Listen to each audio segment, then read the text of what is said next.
Boa noite. O nosso tema de hoje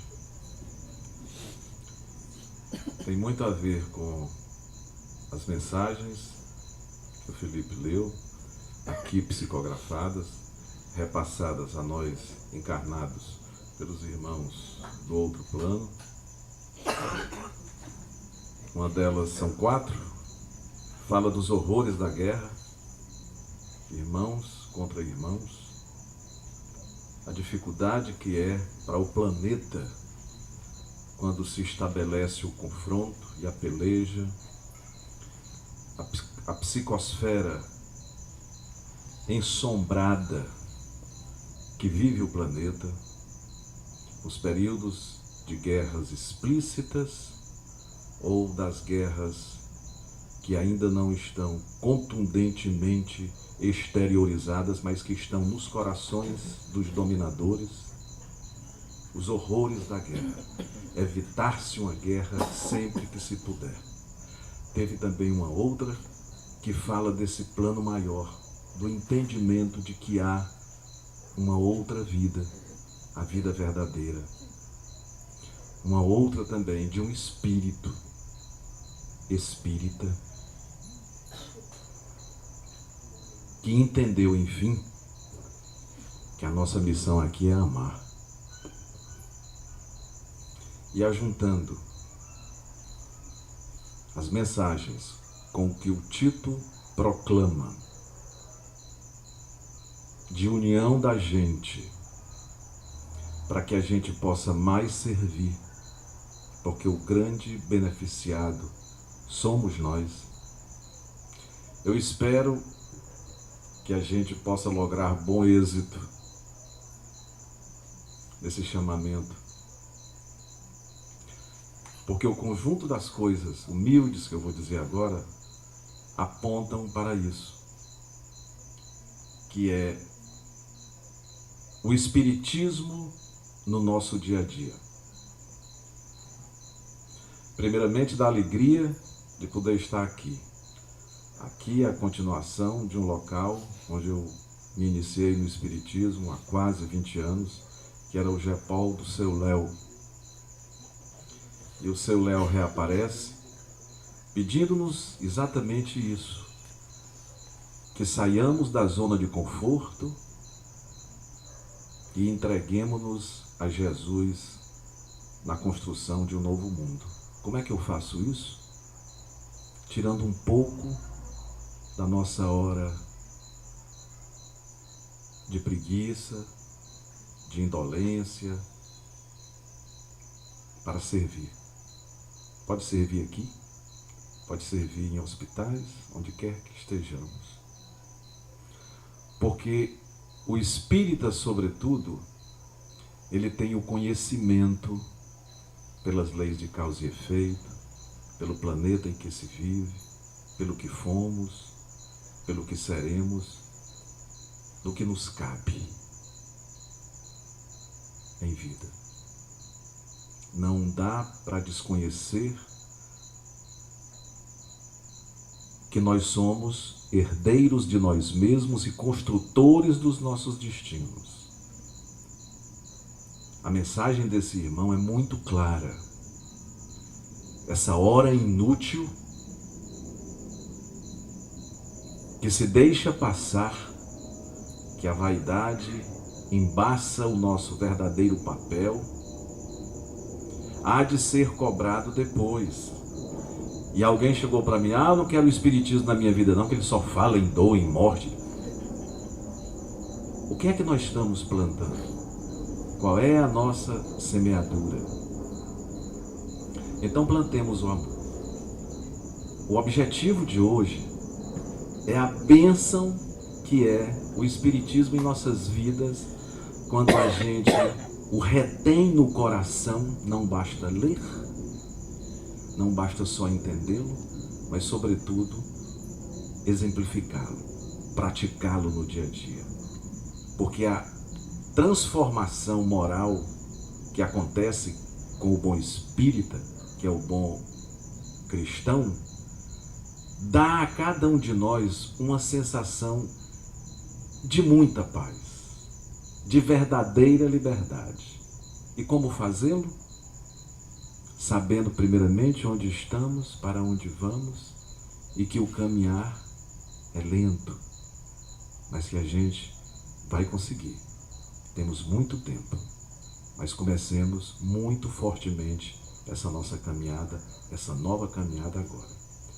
Quem teve a oportunidade de ler, estudar, refletir, aprender os postulados, os conceitos, as ideias, a argumentação desenvolvida detalhadamente explicada nas obras fundamentais do Espiritismo, que nós conhecemos, sem sombra de dúvida, passou a conhecer e a compreender os ensinamentos cristãos de forma diferenciada, atenção, com rigorosa interpretação à luz da razão, da lógica e do bom senso. Kardec era dito o bom senso encarnado. Então ele ajunta tudo em razão, lógica e bom senso. E por consequência começou a se empenhar para ser uma pessoa melhor a cada dia. Pessoa essa que agora se volta para o bem e para a prática permanente desse bem. É interessante. Se nós estivéssemos na Igreja Católica, por certo, o discurso seria o mesmo. A questão é que nós aprofundamos essa necessidade de praticar o bem, porque nós sabemos dos nossos débitos e da bênção da reencarnação para reencetarmos nova caminhada. E o amor é transformador, é libertador, começando dentro das nossas casas. Pessoas mais fraternas, tolerantes, compreensivas, agradáveis, otimistas, confiantes, felizes. É isso o que a gente espera seja pela compreensão e prática do Espiritismo. Pessoa mais fraterna, mais irmã, mais acolhedora, tolerante, entendendo que as dificuldades do outro, em vez de nós escarrarmos, chegar junto e tentar entender, porque ali tem um mundo, tem um universo de sentimentos, de pensamentos, de quereres, e nós não somos ainda suficientemente angélicos para estar apontando o dedo. Aliás, o anjo não faria isso. Mais tolerantes, compreensivos, agradáveis. O espírita não é aquele que, bom espírita, que se cobre de cinza e evita esses contatos. Esse irmão que disse agora há pouco, que deu agora o seu relato, ele disse que gostava até quando os outros irmãos entravam em contenda e que ele preferia insular-se para não ficar junto daqueles que estivessem maculados de erro. É para estar junto, é para estar dentro. Teve um caso de uma pessoa da minha família que foi para São Paulo e disse: eu não vou para a casa de fulano porque lá o ambiente é pesado, tem bebida, tem muito sexo. Deus me livre daquele inferno, eu vou é para um hotel. E o seu Léo me disse tempos depois: que besteira, era para ter ido lá era para ter ido para lá, porque ele poderia fazer a diferença levando luz, levando entendimento, orando, tolerando. O que é que a gente faz? A gente quer um céu de brigadeiro sempre em nossas vidas, esquecendo de abaixar-se e recolher aqueles que estão a meio de caminho. Esse é o nosso papel. Então o espírita, pela compreensão de tudo, ciência, filosofia, religião, fora da caridade, fora do amor, não há salvação. Ele deverá, pela compreensão do que lhe cabe em vida, ser tudo isso: agradável, otimista, confiante, feliz. Ah, mas eu conheço um evangélico que assim o é. Ótimo, teve o entendimento. A questão nossa é que nós sabemos os detalhes, as minudências, o que nos cabe. Essa que é a grande diferença. A nossa responsabilidade tornar-se-á bem maior. E quando a gente abraça o Espiritismo, sentindo-o verdadeiramente, as coisas, quando se nos passam alguns cenários e episódios, a nossa interpretação já é diferente. E nessa diferença do interpretar, está a nossa responsabilidade de reagir ou de agir de forma mais humana e fraterna. Olha o que nos cabe.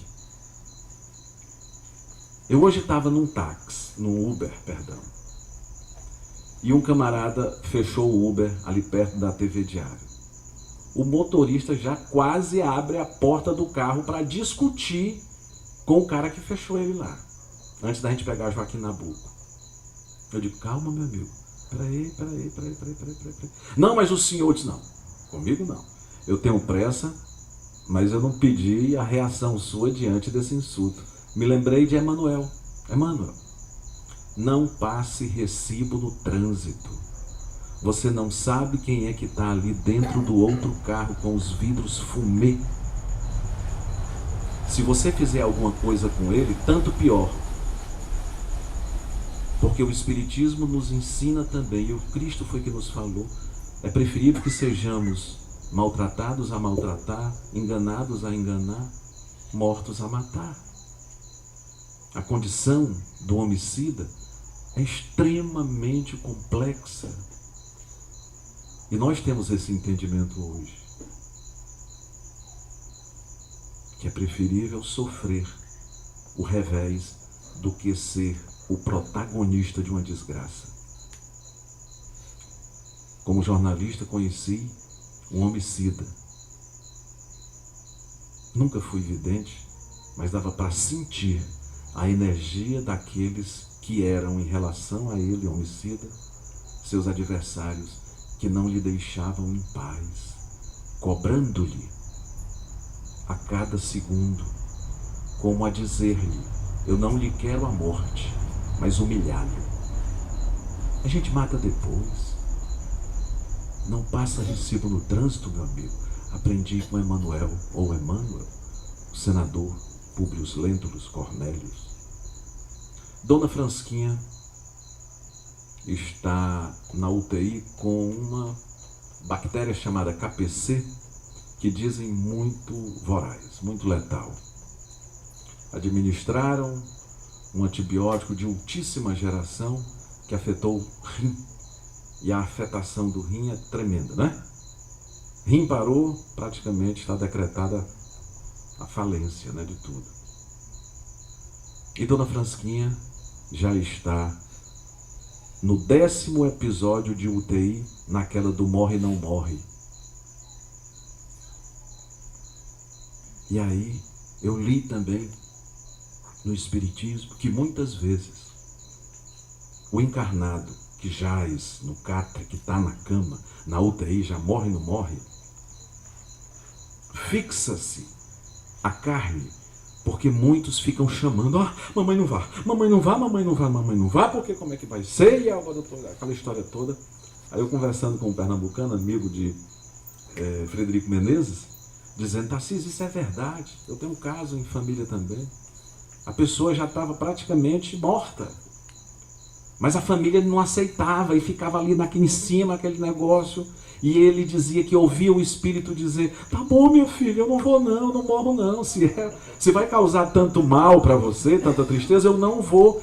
E o espírito fica dando um tempo. Vocês estão entendendo aí como é bom conhecer o espiritismo? Só que eu fui falar para a filha dela, da Dona Francisquinha, isso. Ela disse, não, isso aí, espiritismo é folclore. Isso não existe não. Ela fica porque ela é forte. E o antibiótico mais ainda. Mas fica. Eles se apiedam dos encarnados e não vão. Ela só tem um pulmão funcionando e funciona 30%. Ela tem aquela DPOC, né? Déficit pulmonar, não sei o que, crônico, né? A mulher já nem vive. E fica todo mundo, não vai. Tem outra história. É o rapaz dementado do ônibus. Eu estava hoje no ônibus. E um rapazinho que ia do lado, ele tinha assim, a gente via que era bem visível o problema mental dele, sabe? E a mãe dele aqui do lado, e ele olhava, quando a mãe dele virava para lá, ele fazia assim, dava um cotoco. O pessoal do meio da rua, sabe? Quando a mãe dele olhava, ele botava o dedo para dentro. Quando a mãe olhava para lá, ele pum, fazia de novo. Aí alguém que estava atrás diz assim, ó o doidinho. Não é assim que diz? Ó o doidinho. Por que é que veio daquele jeito? Por que é que o meu sobrinho Davi está no ITA e está saindo agora para uma escola, École Technique, Polytechnique lá da França, um monstro, sabe? Da mesma idade dele, certamente. Por que é que um está daquele jeito e outro? Nós somos herdeiros de nós mesmos, a cada um segundo o que cada um merece. Aquele rapaz está naquela situação por circunstâncias que são dele. Ele como herdeiro das suas escolhas do passado. Não é bom o Espiritismo no nosso dia a dia? Da gente apiedar-se, ter piedade, tolerância, compreender, acolher, saber que se aquele rapaz fez assim comigo, em vez de eu ir para a agressão, em vez de ser reativo, fazer de conta que eu não vi. Fui dizer para o motorista, seja cego, surdo e aleijado, porque de aleijado eu conheço. E tem também a história do criminoso que serviu. Uma história do irmão X muito bacana.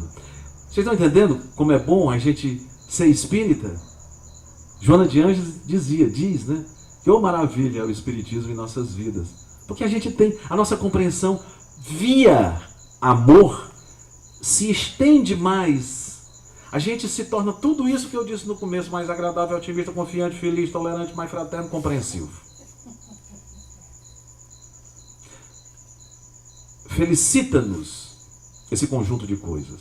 E aí, um reino estava em dificuldade, aí chamaram o filósofo para consertar, o filósofo começou com onda de onde veio, para onde foi, não sei o que, aquelas viagens, foi piorar. Depois chamaram um guerreiro, o guerreiro ensinou todo mundo a guerrear, não deu bacana.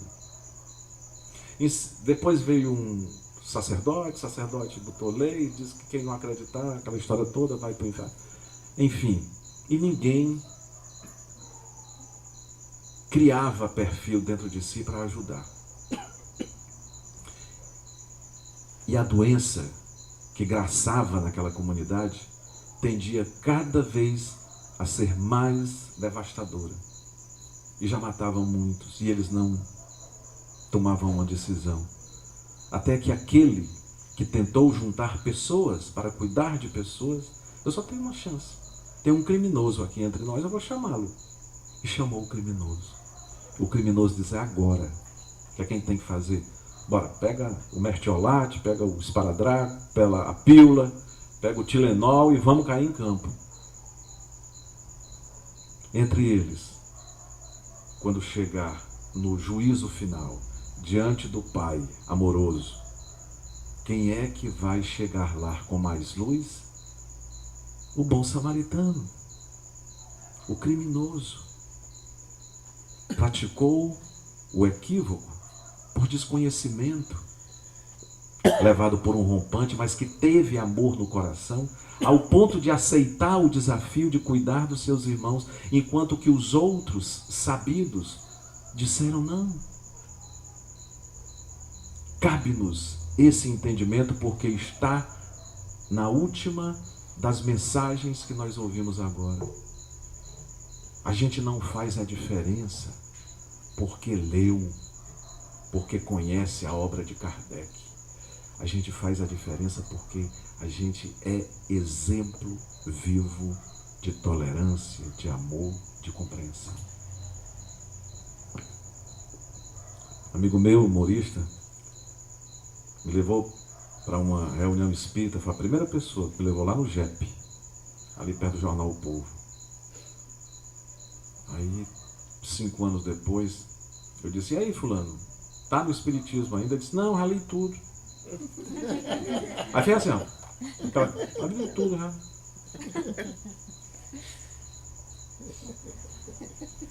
Com efeito, quem assim procede, sendo mais confiante, feliz, tal, tem a convicção de que é um ser espiritual. Olha, esse aqui é o grande lance para a gente que é espírita. A gente entender que nós somos espíritos imortais. Para que pressa? Esse motorista que brigar hoje, queria falar, eu digo, peraí. Pois devagar se vai a longe, devagar eu chego lá. Jorge Ben, né? Para que pressa, meu amigo? Devagarinho. Take it easy, my brother. A gente é um ser espiritual. Ou como diria o seu Léo, no futuro, os materialistas entenderão que o que não existe é a matéria. O que é isso aqui? Isso aqui é energia condensada, formando esse organismo celular que é regido pela consciência. Um turbilhão eletromagnético regido pela consciência. Nós damos choque, nós acendemos, nós profetizamos, nós curamos.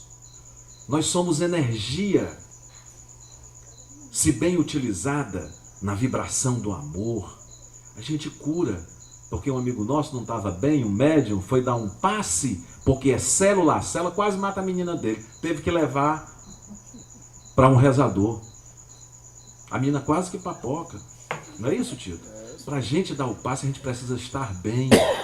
A gente é energia.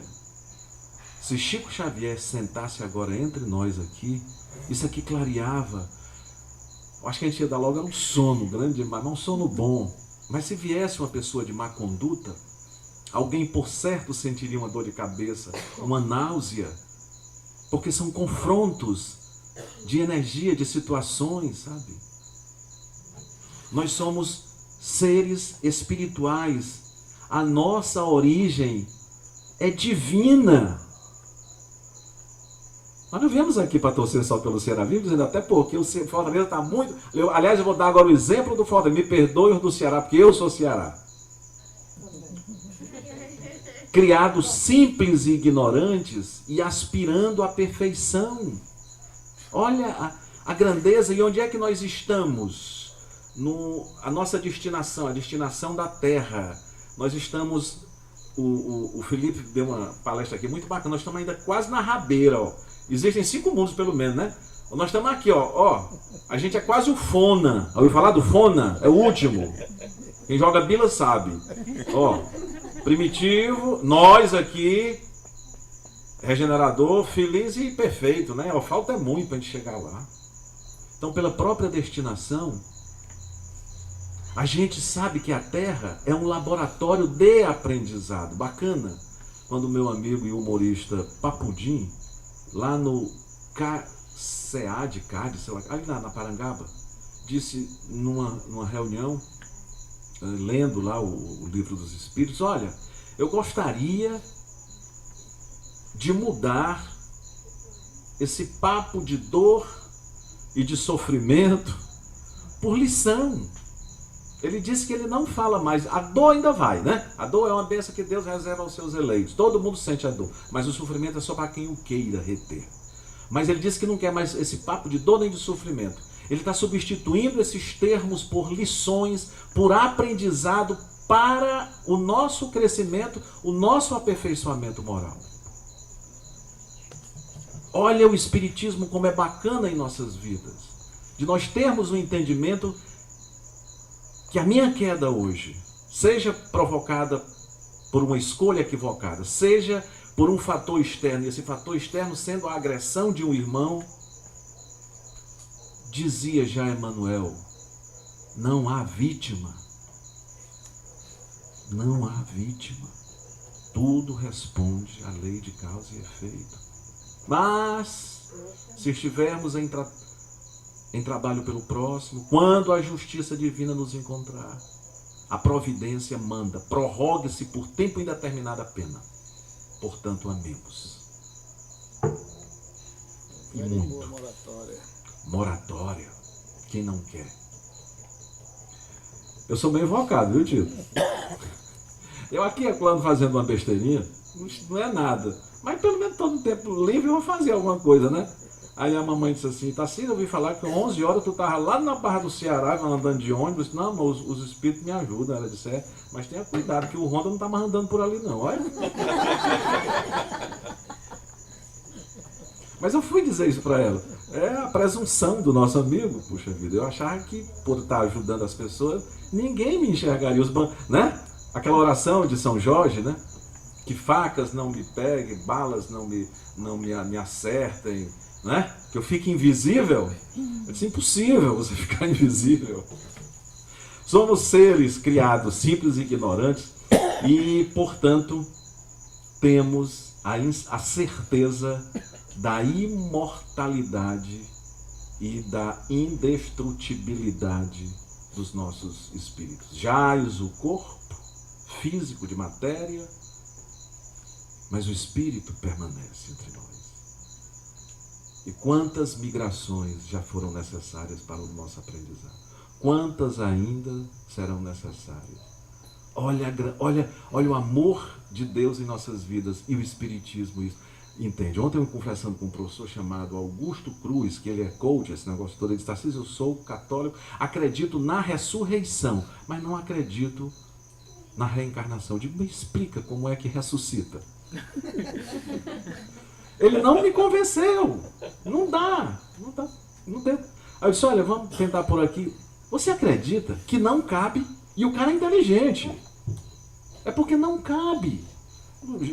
Jesus não já dizia, né, que a minha palavra não cabe em todos os corações? Não é assim uma coisa mais ou menos? Não cabe, não entra, sabe? É como alguém que faz uma opção por ter um coqueiro em vez de uma mangueira no seu quintal. Ou que tosse pelo ferrinho. Várias são as existências que se desdobram. Várias são as existências que se desdobram no carreiro. Mas a vida é uma só. A vida é uma só. O que eu fui 3.000 anos atrás é o mesmo Tarcísio de 3.000 anos adiante. Está 6.000 aí. Um ser, evidentemente, que transfigurado. Melhor, suponho. Tomara. Que pelo menos não evolua. Quando o Tito faz um apelo pela nossa união, e mais do que estar unido, estar junto na perspectiva de ajudar, ele falou nas dificuldades da comunidade, do Estado, do país e do mundo. É a gente gerar energia boa pela paz do mundo, pela simpatia do mundo, pela confraternização entre as pessoas, pelo abraço dessas pessoas. O que é melhor? Viver num mundo onde todos se ajudem ou onde reina a desordem? Lógico. E o que é que nós fazemos? A gente entra no discurso fácil da condenação e do julgamento. Quando se vê o caso de um irmão equivocado que comete um latrocínio, por exemplo, quem de nós faz uma prece por ele? Ivone do Amaral Pereira pegava o jornal O Globo, no Rio de Janeiro, ia lá na página policial, na editoria de polícia, para ver quem havia matado, para rezar pelo assassino. Isso faz a diferença. Porque amar é um negócio muito complicado. A piedade é o seu contato com alguém que está numa dificuldade muito extremada. Não é fácil aquele contato. É muito doloroso. E a gente não tem disposição para isso, sob a desculpa de que o tempo acabou. Ou que eu não farei, porque eu não sei se isso é um bandido. Quando a gente está com amor no coração e faz de forma sincera e desinteressada, pode estar ali o lampião. E a gente acaba fazendo um amigo ali. E se o assassino está morrendo afogado na lagoa do Tabapuá? Eu sei que é um assassino. Eu me jogo para salvá-lo? Sim, se pode salvar, salva. Quem é que diz? O que diz isso que não seja o Espiritismo? Quer dizer que se tem um assassino lá se afogando? Se eu puder, sim. Kardec disse isso lá, os Espíritos disseram para Kardec. E eu acredito em Kardec. Kardec é o... Sabe o que o seu lá dizia? É um monstro. No bom sentido, né? 3 pessoas grávidas na minha família. Tudo que eu estou dizendo aqui é verdade, viu? Agora eu estou botando só o povo da minha família, porque eu não vou juzgar dos outros. Pode ser que alguém me pegue depois aí. 3 grávidas na minha família. Minha filha Tarsila esperando a Manu. A mulher do Caio, Camila, esperando o Bernardo. E a Lisli, no útero, será dada à luz pela mãe Marília em setembro vindouro. provavelmente a 7 de setembro. Se juntar a roupa delas três, dá para dar roupa para aquelas meninas até quando elas completarem 132 anos. É roupa demais. Que não acaba mais de roupa. Bacana, berço, enxoval. E aí eu juntei as três para bater um papo sobre berço, paz e família. Eu digo, vocês têm ideia de quem vocês estão colocando no mundo? Não. Mas o doutor fez o ultrassom e tá a coisa mais linda do mundo. O coraçãozinho já batendo, ele já tá mexendo, já tá batendo aqui. Legal, do ponto de vista fisiológico, anatômico, tudo 100%. Mas eu tô falando da hereditariedade espiritual. Tu sabe que esse menino é meu filho. Eu digo, sim, teu filho. Nasce teu do teu, né? Vão ter, inclusive, lá na São Carlos. Bacana, tudo 100%. Mas de onde vem esse menino? Tudo bem que é Bernardo. E os gostos, as inclinações, as tendências, a inteligência? Não, não se preocupe. Ele não tem síndrome de Down. Eu tenho um irmão com síndrome de Down e é o menino mais lindo do mundo. Conhece, Regina? Tá batendo as botas, bichinho. Numa felicidade, a mamãe é numa felicidade que parece...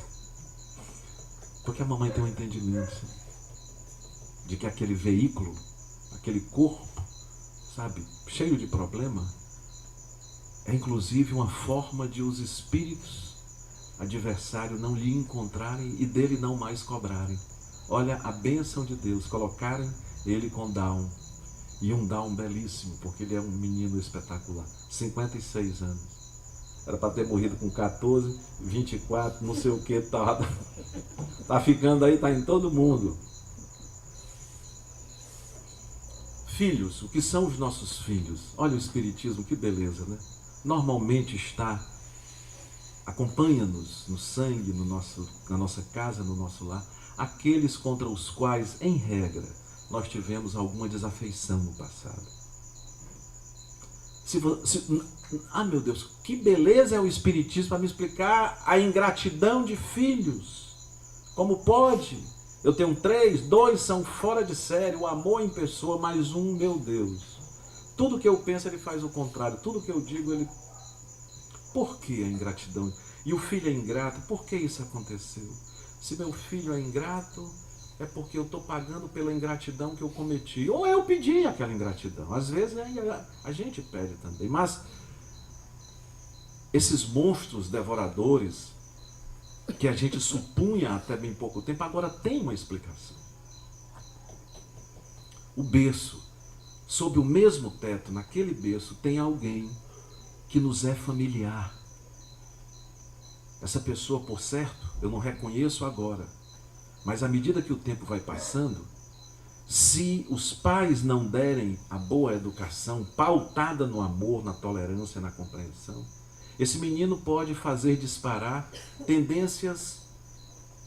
Só não quero que me façam lembrar coisas que eu quero esquecer, não é? A necessidade de dar o bom exemplo. Então a gente se une debaixo do mesmo teto, no berço, na família, por necessidades de amor. Os nossos filhos nos vêm brindar e animar o lar, tão doce lar, templo primeiro de nossa alma, por uma necessidade de aperfeiçoamento, de quitação, ou de uma prova de que aquela amizade ela perdura. Conheço irmãos que são irmãos noutras vidas, são irmãos do Espírito, sabe? São tão unidos, tão colados, tão gentis, tão bons entre eles e deles para com os outros, que é uma maravilha se a humanidade toda fosse composta por aqueles irmãos. Normalmente são gêmeos, né? Cosme e Damião.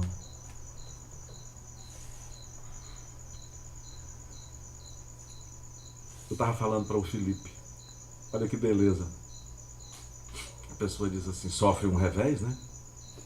Sofre uma pancada. Eu mereço. Aí fala assim, né? Eu acho que fui eu que joguei pedra na cruz de Jesus. Bem assim, né? 5 com 10, nem danado, né? E diz logo, eu mereço. Merece! E merece, papai! Como diz o Sardinha, né? Não vem por acaso. Aquela história, o cara canta lá, né, dos Titãs. O acaso vai me proteger enquanto eu andar distraído. Não tem nada de acaso não, papai. Não existe acaso, sorte. Todo mundo já sabe. E o Espiritismo sabe disso. O espírita sabe disso. Tudo obedece a uma lei de causa e efeito. Merece, não merece, tal. A cada um segundo o que cada um merece. Tal. Chegou naquele ponto. Tava bacana, cara. Até os 20 anos eu conheci um casal legal, filhos e tudo. Chegou nos 20 anos, sabe? Deu a louca no cara de ser namorador e tudo. Um problema danado na família. Pediram para eu ir conversar com ele. É legal, foi a sogra, né? Tu conhece a fulana lá? É logo assim, sabe? Eu digo, por quê? Porque se você conhecer, nem ia falar comigo.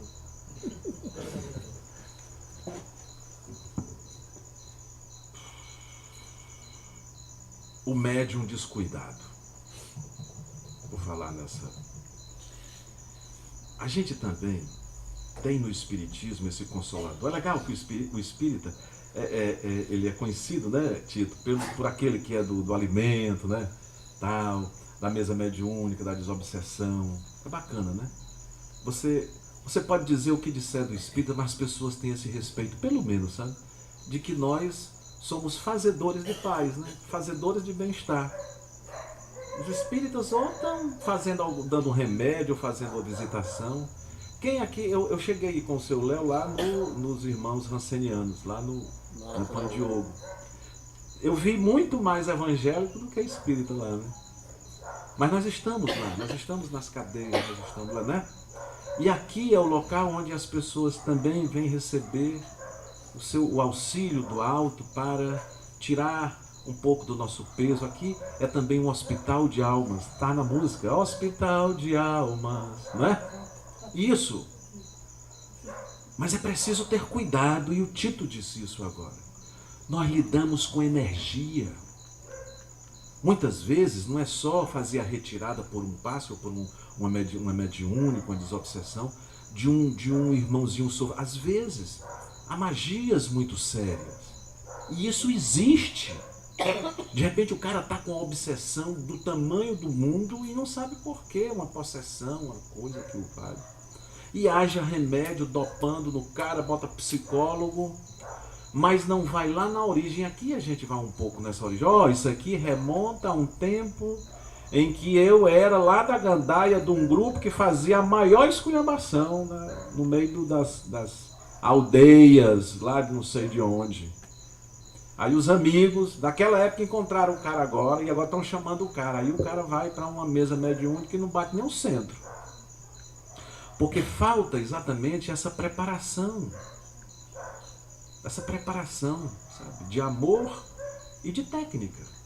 São duas asas, né, que nos levam a amar e conhecer, né? E aí, o camarada que vivia até bem, que precisou de um médium, e o médium concentrou-se aqui, é sério. É irmão X que conta essa história. Eu estou vendo aqui que sua vida está muito boa, mas vai degringolar. E ninguém ousava contestar esse médium, porque ele era conhecido no local onde vivia como aquele cara que não errava, né? Seria mais ou menos isso. Médium respeitado. Mas ele não foi diligente. Ele disse, eu vejo que você... Ah, meu Deus do céu, não vou dizer não. Diga! Parece um moção. Diga. Diga! Aí disse, diga. Você vai matar um homem. Vou matar, vai matar um homem. Pronto, bastou isso. O cara botou na cabeça dele que ia matar um homem. Já saiu procurando quem era. Rapaz, mudou a vida do cara, foi uma loucura. O cara ficou desempregado logo porque ficou naquela obsessão. Olha, eu ontem estive numa reunião sobre como lidar com a leucemia. A leucemia. E o doutor Eugênio Pacelli, um cara bacana que só, é lá do Peter Pan. Ele dizendo, rapaz, a gente tem que ter cuidado até para dar notícia boa. Tu imagina uma notícia ruim. Teve um pai lá que já estava com 3 anos no menino lá no terceiro andar, quimioterápico, aquele negócio todo, tal, o cabelo caiu e tudo. E o menino ficou bom. Já ia ficar só em ambulatório, praticamente curado, né? Ele disse, papai, legal, o seu pai, o nome do Raimundo Eduardo, o menino está curado. Ah, tá bom, pode ir para casa que o menino está curado. O pai desmaiou. Eu devia ter feito um preparo, até para dar notícia boa a gente tem que ter. Pois o médium disse assim, de bate-pronto, você vai matar pronto. O cara botou aquilo na cabeça, o médium não erra. E o cara não conseguia matar alguém por falta de oportunidade. Até que numa noite, ele sai de casa armado. Passando numa ponte, porque sempre tem uma ponte, né? No plenilúnio, a lua lá no alto, e aquele homem aqui debruçado na ponte.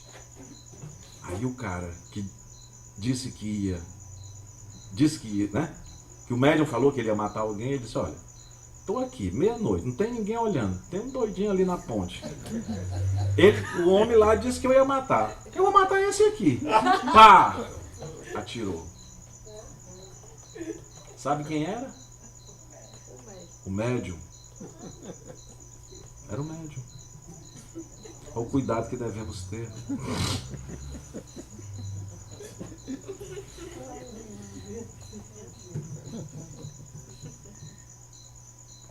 Livremente convictos, até mesmo porque o Espiritismo nada impõe a ninguém, não é não? Vocês já ouviram o Espiritismo aqui praticado na nossa casa, na nossa seara espírita, impor? Não, mas tem a história da cesta básica. Não é uma imposição, não. A cesta básica é uma ajuda a quem possa dar. Óbolo da viúva, se você pode dar um pacote de café, se você não pode dar um pacote de café, porque a Toinha não tinha um pacote de café para dar, ela ia lavar o centro. Bacana! Faça alguma coisa.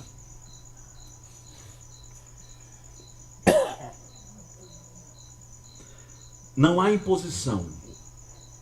Está conosco o ato de amar. Convicção em geral se obtém através... A nossa convicção sobre os postulados do Espiritismo, o bom espírita é o bom cristão, vem pela leitura, né? Pela observação, pela percepção da vida de um modo completamente diferente. Vocês estão entendendo o que eu estou dizendo?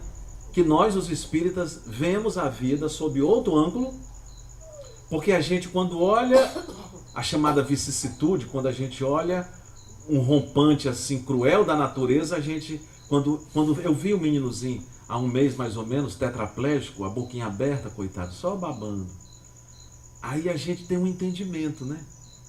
De que aquilo ali não é só, não foi um erro da genética. Os médicos dizem logo, né? Vixe, isso aí é a síndrome de não sei o... Rapaz, dá um nome bonito que só. Aquilo ali é o nome que os homens dão. Mas por quê? Não é porque Deus errou. É lá no código genético, está errado. Deus erra. A perfeição. Isso tudo que a gente vê, oh, coisa linda. Oh, olha que planta linda, cara. Quem é que faz? Alguém aqui já ouviu falar que nós... eu tenho um amigo meu que criou um besouro? Não tem. Uma muriçoca, um mosquito, não faz. É Deus, sabe? Essa força criadora maior. Nós vemos o mundo de uma forma diferente. E por ver diferente, por ter essa compreensão das leis de causa e efeito, ação e reação, em alguns casos, lei do retorno, o karma dos hindus, a nossa percepção do mundo é diferente, graças a Deus. Impondo-nos, já que eu vou tirar o verbo, instruindo-nos a compreensão mais estendida dos nossos irmãos. Sejam os irmãos que ora sorriem, sejam os que ora estão sob dor aguda. Torna-se inadiável, portanto, a mudança do nosso comportamento, da nossa postura e compostura, enxergando no próximo um irmão que também está a caminho exatamente como nós, e que procuremos fazer a ele o que gostaríamos que ele nos fizesse. Aqui é a regra áurea. Fazer ao outro o que você gostaria que o outro fizesse com você. Ou não fazer ao outro o que você não gostaria que o outro lhe fizesse. Ah, mas a Igreja Católica diz isso, os evangélicos espiritualistas dizem. Mas nós, os espíritas, sabemos que toda, e usar um termo invocado, que todo mal que nós provocarmos, criarmos no outro, não é que Deus vai nos pagar com o mal. É a nossa consciência. As leis de Deus estão esculpidas, fixadas em nossa... A gente não vai aguentar, um dia a gente vai pedir para voltar e quitar-se com aquilo. É uma necessidade nossa de nos quitarmos com aquilo que nós deixamos inconcluso ou não fizemos bem feito. Aquela história, está lá a lei de amor, de justiça e de caridade. Não matarás, não enganarás, não sei o que mais. Regra áurea, não fazer ao outro o que nós não gostaríamos que o outro nos fizesse. Amar a Deus sobre todas as coisas e ao próximo como a si mesmo. Não é não? Por que é que isso bate no espírita diferente? Porque não adianta eu estar com adorações exteriorizadas a Deus se eu tenho uma dificuldade com o meu vizinho, com um colega de trabalho ou dentro de casa. Tinha uma senhora lá na área verde, Tito, que eu falando do amor ao próximo, do perdão e tudo. Aí eu disse, e a senhora ama a Deus? Ah, amarramos demais. Ave Maria, é Deus aqui, Deus em qualquer canto, amamos demais. E a senhora tem algum inimigo? Tem uma vizinha minha, que se eu pudesse eu matava. Eu digo, mas não é amar a Deus? Não, é diferente. Uma coisa é Deus, outra coisa é o próximo. Não, Jesus diz que é amar a Deus e o próximo. Não, essa conversa eu não acredito não. Ponto. Mas é. A condição de amar a Deus é amar o próximo e vice-versa. Eu vou contar uma história para vocês, que essa história contada por um espírita, ela toma uma outra dimensão em nossas vidas. É a história de Frei Bartolomeu dos Mártires, um santo arcebispo de Braga, em Portugal. Ele era conhecido como um homem bom, que ajudava, alimento, aquela história toda. Mas é isso que um dia, um camarada ricão lá da cidade, disse, rapaz, é o seguinte, tem dinheiro em caixa na igreja? Tem. Pois, rapaz, vamos fazer o seguinte, vamos dar uma pintura, vamos chamar o Mano Alencar para fazer as pinturas, os vitrais, para fazer isso, as pedrarias. Tem dinheiro em caixa, então faça isso. E o cara era ricão, era ele que financiava também. Aí o padrezinho lá, o Frei Bartolomeu dos Mártires, disse, rapaz, pô, só rapaz, o dinheiro que eu tenho aqui é para dar de comer. O meu povo, os pobres. Não posso enfeitar uma igreja. Olha a questão do templo, né? Do adorno exterior do templo, né? Vocês assistiram o filme de São Francisco? Quando ele entra na Cúria Romana e que vê aquele luxo, meu Deus do céu. Jesus não tinha uma pedra para recostar a cabeça. E olha a pompa disso aqui, ouro, pedrarias, aqueles homens todos cardeais, todos, meu Deus, ele tomou um susto, foi um choque. Então, o homem rico queria fazer isso, pegar o dinheiro, aí foi lá, foi cá. Um dia, esse Frei Bartolomeu chamou o homem lá e disse assim, não sei, meu amigo, como atender as exigências de Vossa Senhoria. Olha que história bacana. Quando o diabo tentou Nosso Senhor Jesus Cristo, pediu-lhe que transformasse pedras em pães. Veja lá que era uma obra meritória do Satanás. Esperava do divino poder, né? Mas Vossa Senhoria faz muito pior que o demônio, pois o Senhor vem reclamar sempre para que os pães dos pobres se convertam em pedras. O demônio pedia, né? Para que, tu tem poder mesmo? Pois transforma a pedra em pão.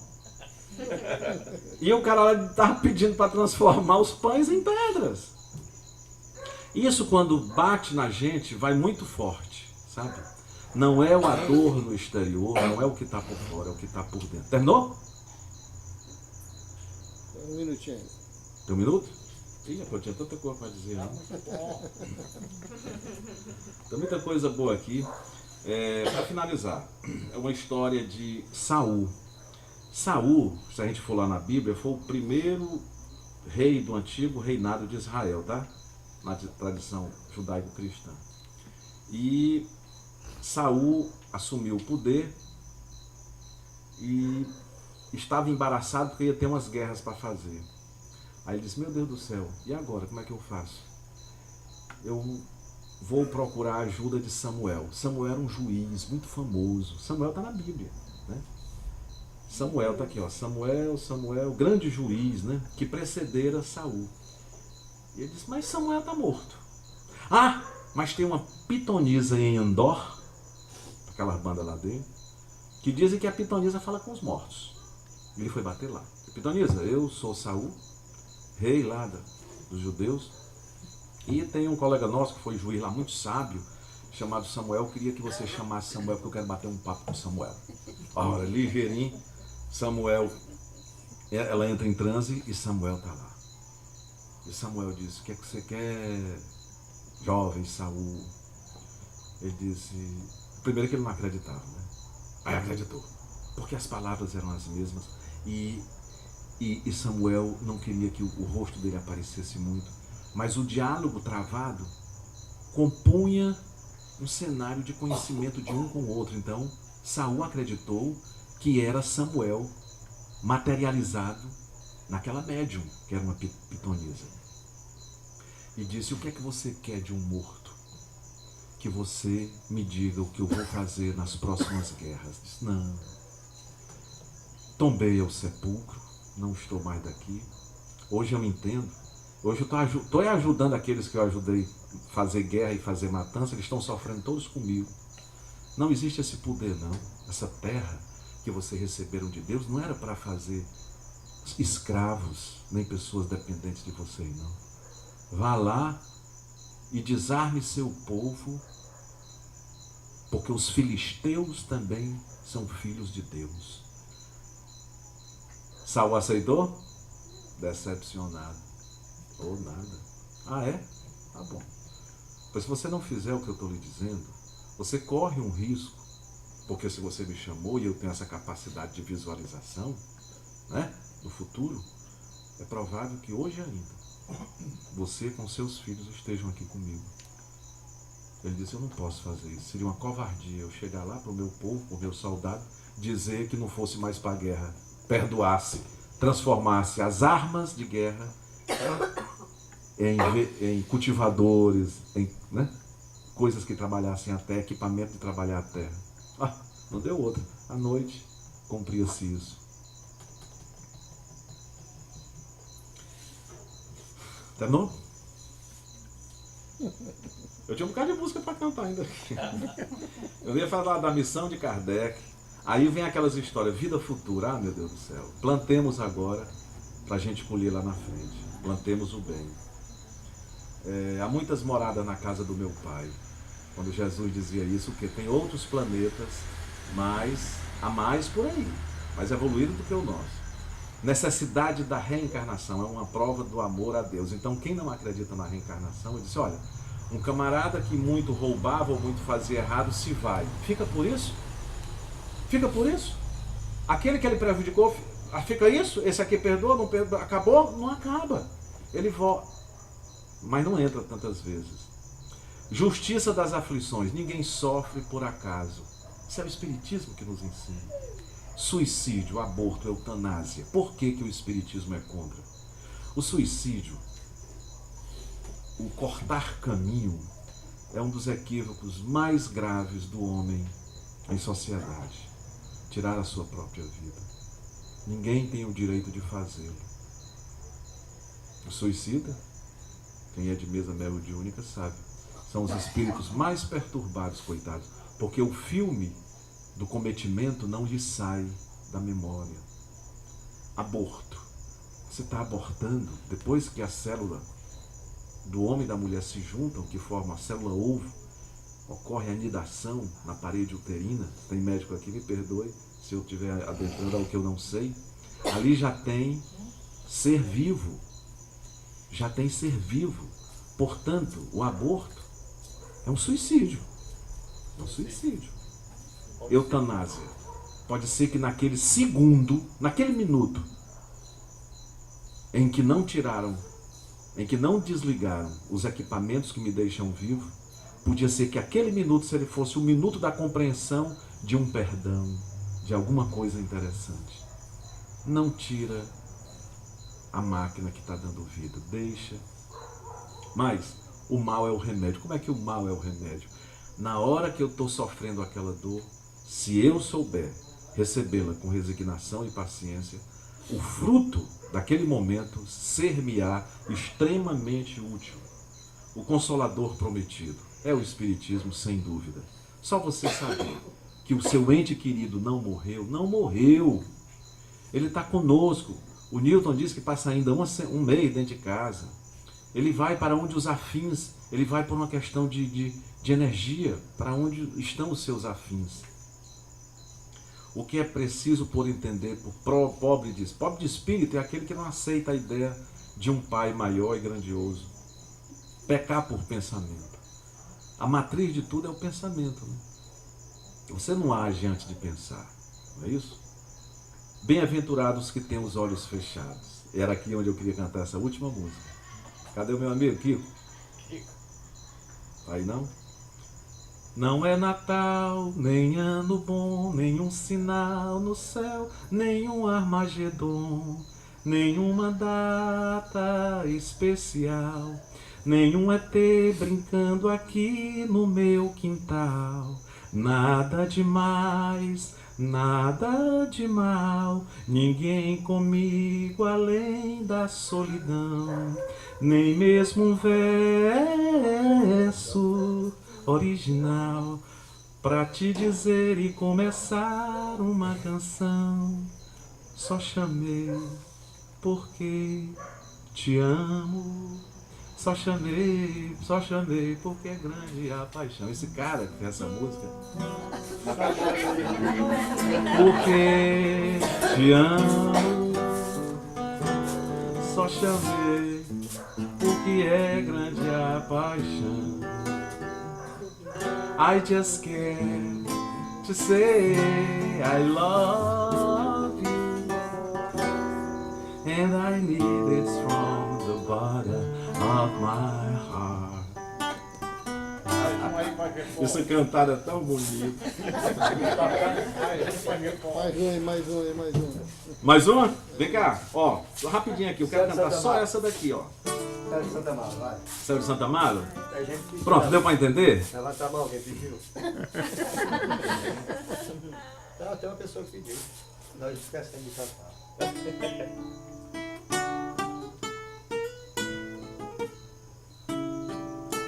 Um golinho d'água é bom, senão eu não consigo. Um golinho d'água.